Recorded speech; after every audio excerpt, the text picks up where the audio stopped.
Having passed Kimi Raikkonen's record in Singapore with over 350 F1 starts, Fernando Alonso will always be an F1 legend. But since his last championship win in 2006, El Nano hasn't performed to expectations. In fact, the new generation of F1 fans probably won't know how talented the Spanish driver is. This has everyone wondering if he's lost his edge, or if it is the lack of a worthy car that has stifled his career. Stay tuned to find out. In his spectacular career in Formula One racing, Fernando Alonso has seen it all.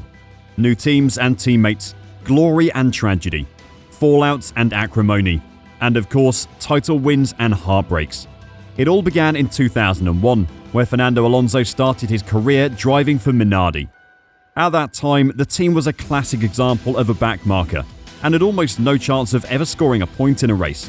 During the Spaniard's first season with the club, he did not collect any points, but constantly stood out as a driver who was able to put the car in places it did not deserve to be. He drew the attention of Flavio Briatore, an eccentric team principal, who recruited the Spaniard for a test drive duty in 2002 at Renault, and then immediately advanced him to a racing seat in 2003.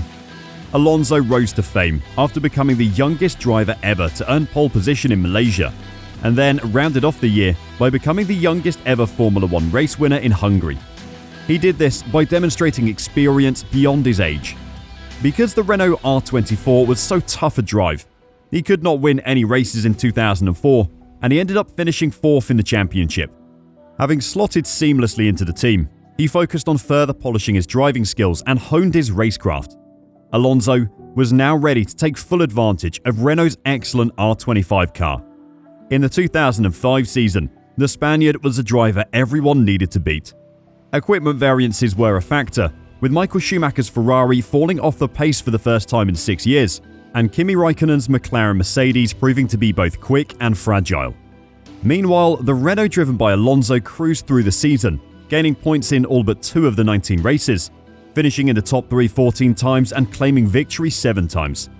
Alonso's practically perfect season was highlighted by a symbolic victory over Schumacher at Imola, where he skillfully fended off the best attempts of the 7-time world champion.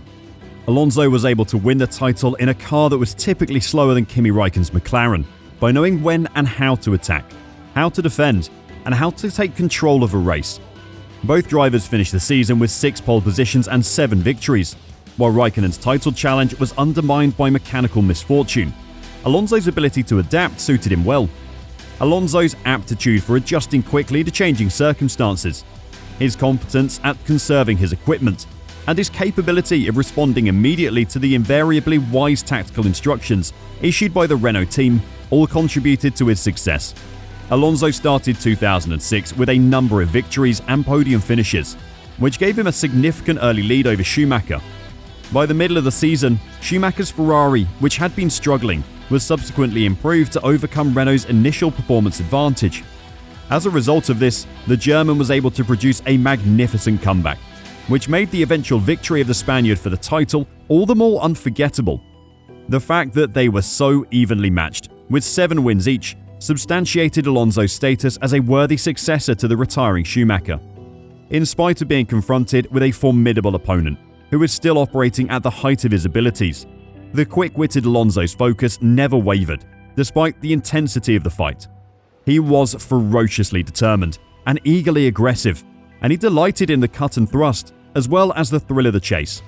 All the while, he managed to maintain a calmness and maturity that belied his youth, and this helped him in defending his title against the sport's most successful exponent. The Spaniard, in the eyes of many, remains the most complete driver on the grid, but the results no longer support that theory as strongly as they once did.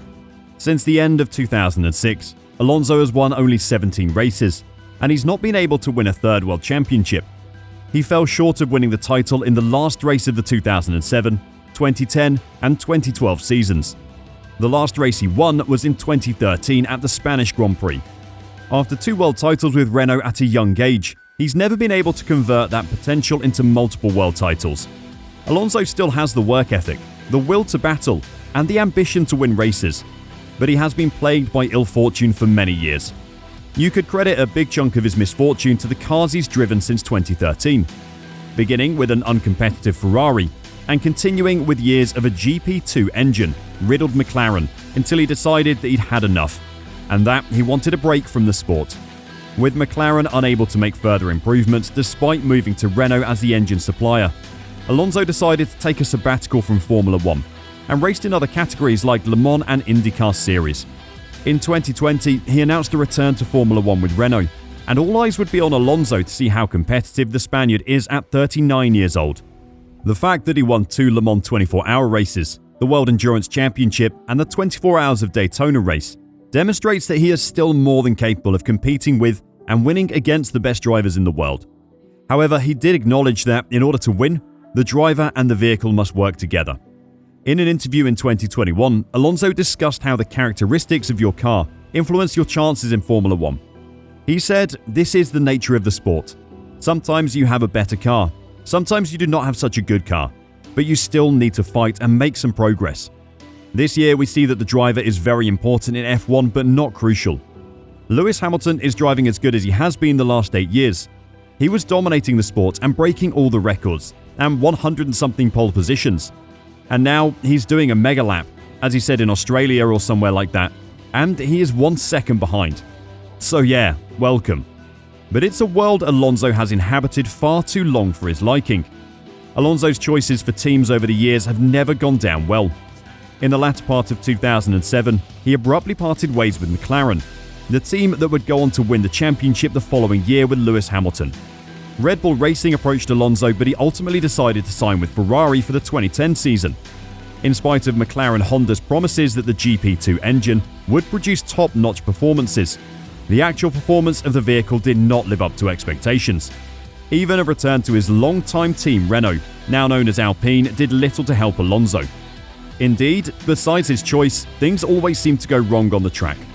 In 2010, Ferrari threw away Alonso's third world title at Abu Dhabi with an absurdly dumb plan, and in 2012 they threw away a promising position. At McLaren, Alonso was sidelined more frequently than he would have wanted, and as a result he transformed from a terrific driver into more of a meme man who lounges on a beach chair. Even at Alpine, he maintained a refined demeanour, but the bad luck bird that formerly perched on his shoulder was still there. In 2023, he'll be expecting better luck, now that he has a multi-year agreement with Aston Martin. After over 394 Grand Prix, Fernando Alonso's record of success stood at 32 wins, 22 poles and 98 podiums. It could have been much more had he made better career choices. Since Spain 2013, Alonso has not triumphed in a Formula 1 race. It would be brilliant for the sport to see him reach the top once more. Alonso still has a lot of life left in him, and has a good chance to demonstrate that he is still one of the finest racing drivers in the world in 2023. It is conceivable to win championships late in your racing career. For example, Nigel Mansell was 39 years old when he won the Formula 1 World Championship in 1992. And Alain Prost was 38 years old when he won the title the following year. So Alonso can still pull a surprise. So what's your thoughts about Fernando Alonso? Let us know in the comments section below.